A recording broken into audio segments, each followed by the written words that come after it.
Michigan football just got put on alert. Let's talk about it. My name is Paul with my buddy Aaron. We are the Big Ten guys talking Big Ten football every single day. If you haven't done so already, take just a second, like and subscribe. Really helps us out. And then you can join this awesome Big Ten community. You don't want to miss out on that. And then if you haven't caught this show before, I am a Michigan fan. Aaron's a Michigan State fan. So whenever I do a Michigan video, it's very personal to me. I love this program. I bleed maize and blue. And today we got to talk about something that just makes me sick to my stomach. So we'll talk about that. And then I'm going to be talking about recruiting a little bit and an area where Michigan's been put on alert there as well and that they need to step up in. So stick around for all that. But the first big piece of news is that the Big House may lose its title as the largest stadium in the United States. And this just makes me sick to my stomach. Like, I've been to a ton of Michigan games, usually try to catch one or two a year. Been to several where at the time it was the biggest crowd in history. They've all been broken. But I take pride in the fact that every time I'm at a Michigan game, I get to hear it come over the loudspeaker that you are watching college football with the biggest crowd in the United States. Like, that is a big point of pride for the University of Michigan, and it's something that we can never lose. But Penn State is doing a $700 million revitalization project that is going to push their capacity to at least 108,000 with a chance of exceeding 109,000. The Big House has a capacity of 107,601. Now, if you've been to a Michigan football game or follow their attendance, you are well aware that somehow they cram more people into the stadium than what their capacity is. Just looking at last year's numbers, Michigan's average was 110,842. Their 5-year average is over 110,000. But Penn State, at the same time, they exceed their capacity as well. Last year, they were only 107 because they had a little bit of a down year. But in 2024, they got as high as 108,379. So I am guessing if they're able to add a couple thousand more seats into their stadium, they'll even be able to exceed Michigan's ability to exceed their capacity. And Penn State is going to start getting some of these largest crowds in America. And as a Michigan fan, it just makes me sick. Like I said, I take huge pride in the fact that the Big House is the biggest stadium in the country. And they got to do something about it. I don't know if they can extend the press box, make the press box taller. I don't know. Something's got to happen, though. Comment below. Are you as outraged about this as I am? Or am I just overreacting? Comment below. Give me your opinion on that. And then let's look at recruiting a little bit. So, Michigan, Victor's weekend was not as great as we would have hoped. You know, got a couple recruits, some big names. But I think we all were hoping for a few more commitments or at least more progress on some of our big-time recruits we're going after.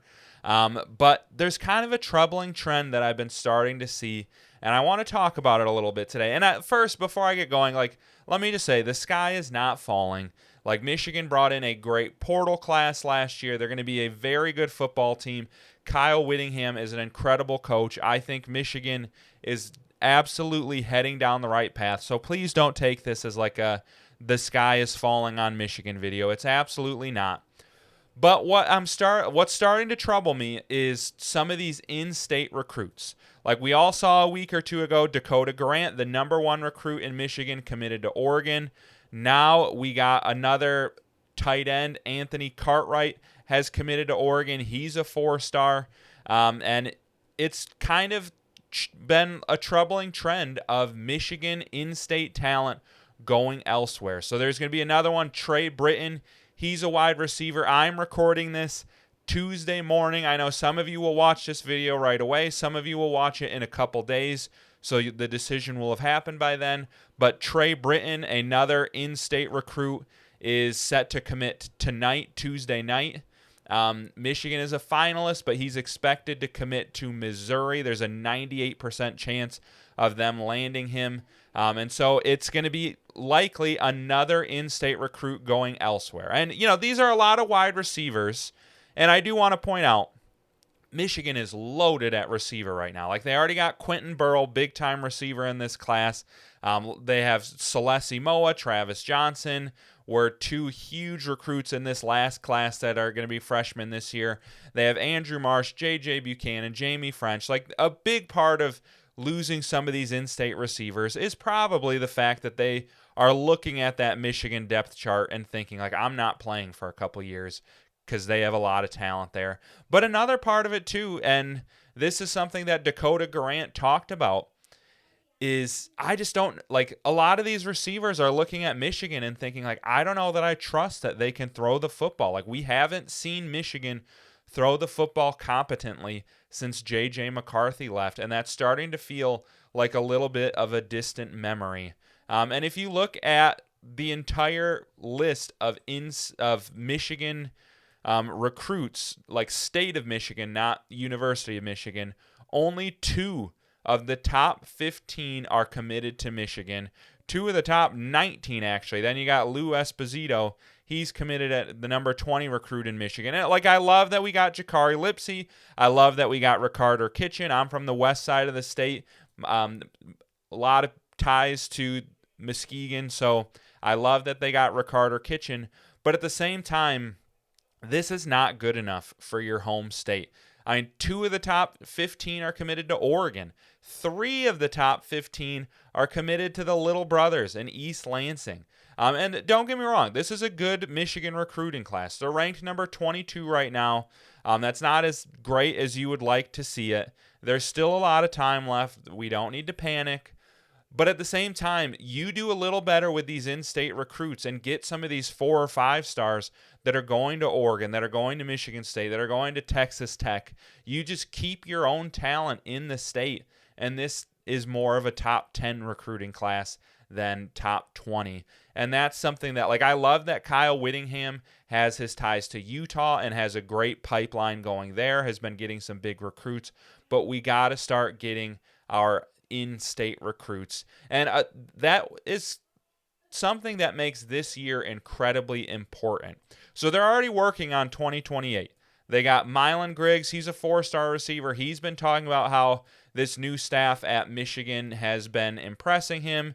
He's a solid receiver recruit in the 2028 class.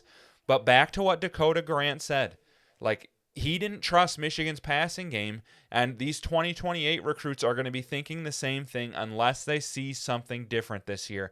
Like, I know this is going to be a good power run football team, but they got to figure out a way to get the pass game to complement it so some of these younger recruits feel more confident in Michigan. And it's time, too, for Michigan to upset the national narrative right now. So I'm going to show you guys an article. This is going to just outrage many of you.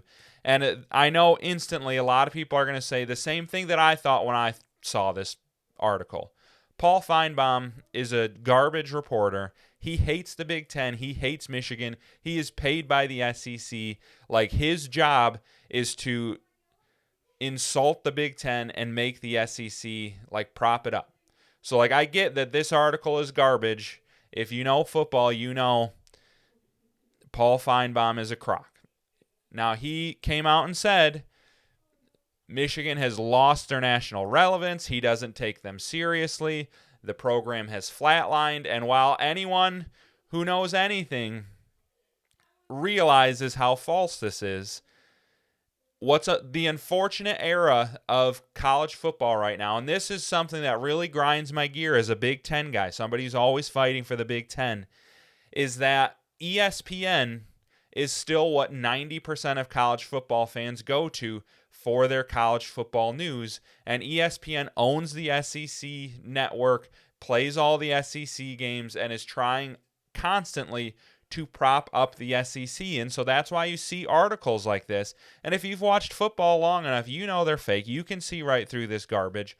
But there are a lot of high school kids, middle school kids who are recruits who get their news from ESPN, who are reading articles like this talking about, like, man, is Michigan dead now that Harbaugh's gone? You know, Paul Feinbaum even tried to say that the national title didn't mean anything because they cheated. He just doesn't want to admit that he was always wrong about Harbaugh. But still, this is a very important season for Michigan football. I truly believe in Kyle Whittingham and this staff. He's one of the best coaches in the country. He's finally going to have more talent than he ever had at Utah, and he was constantly creating top 10 teams at Utah. So I am excited to see what he can do at Michigan.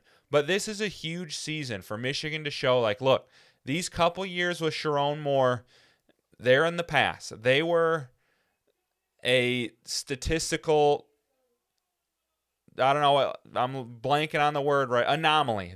These 2 years were an anomaly. We are going back to what we were under the Harbaugh era. This is who we are. And this is the year that they have to show this so they can start getting these in-state recruits again and building the trust of the college football world so that they can return to the power that we all know that they should be. So, big year for Michigan. You guys comment below. Give me your thoughts on any of that. Like I said, give me your thoughts on the Big House potentially being smaller than Beaver Stadium. Am I overreacting, or are you right there with me that we can't stand for that and Michigan's got to do some sort of project to up their attendance as well? Let me know, and then like and subscribe on your way out.